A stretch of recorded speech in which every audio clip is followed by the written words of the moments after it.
एक समय हुआ करता था, लगातार 15 साल लालू यादव ने बिहार में शासन किया। उसके बाद लगातार 20 साल से जो है कुर्मी का शासन चल रहा है। अब उसमें कुछ दिन पहले ही कुशवाहा का एंट्री हुआ और कुशवाहा का एंट्री सम्राट चौधरी के रूप में हुआ है।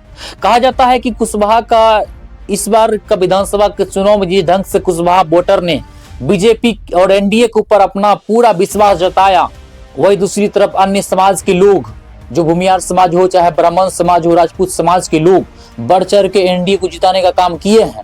क्या इसका फायदा लोगों को मिल रहा है और क्या मिलने वाला है? वाकई में सम्राट चौधरी को जिस ढंग से फिर से विधायक दल का नेता चुना गया बीजेपी की तरफ से और वही उपनेता विजय सिन्हा को चुना गया, क्या ये फिर से ये दोनों की जोड़ी बीजेपी में हिट होगा? क्योंकि नीतीश कुमार फिर से जेडीयू के विधायक दल के नेता चुने गए और फिर से मुख्यमंत्री पद का 10वीं बार शपथ लेने वाले हैं।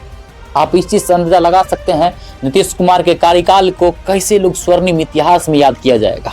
इनका नाम का इतिहास रखा जाएगा कि ये लगातार पूरे भारतवर्ष में सबसे अधिक दिनों तक मुख्यमंत्री रहने वाले, मुख्यमंत्री बनने वाले। आप इससे अंदाजा लगा सकते हैं। भूमिहार समाज ने जिस ढंग से अभी बढ़ चढ़ के एनडीए को वोट किए हैं, कुशवाहा समाज ने बढ़ चढ़ के एनडीए को वोट किए हैं, चाहे कुर्मी समाज ने भी एनडीए को बढ़ चढ़ के वोट किए हैं, पासवान समाज भी एनडीए को बढ़ चढ़ के वोट किए हैं, खास करके महिला वोटर जिस ढंग से विश्वास जताए हैं, क्या वाकई में लगता है आने वाला दिन में फिर से क्या वही सुशासन व्यवस्था स्थापित होगा? क्या 2005 वाला सुशासन व्यवस्था फिर से एस्टेब्लिश होगा?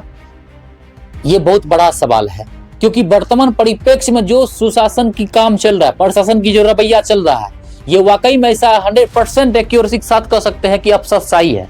लेकिन सबसे बड़ा सवाल इसमें ये होगा कि यदि सम्राट चौधरी को गृह मंत्रालय बिहार में दे दिया जाता है तो क्या फिर से योगी की स्टाइल में जितने भी भूमाफिया हो, चाहे जमीन माफिया हो, चाहे बहुत बड़ा तरह से माफियागिरी जो करते हैं, चाहे बड़े बड़े क्रिमिनल जो है, सबका क्या जीना फिर से जो है उसी ढंग से दुश्वार होगा जो 2005 के शासनकाल नीतीश कुमार जी किए थे?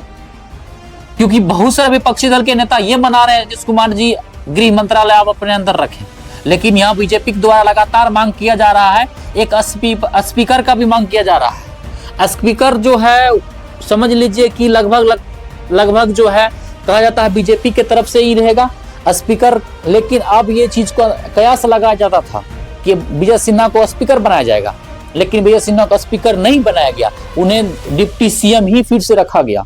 तो फिर ये विश्वास जगा सकते हैं कि आने वाला दिन में फिर से क्या जेडीयू से रहेगा कि बीजेपी से रहेगा, हालांकि कुछ देर में वो भी तय हो जाएगा।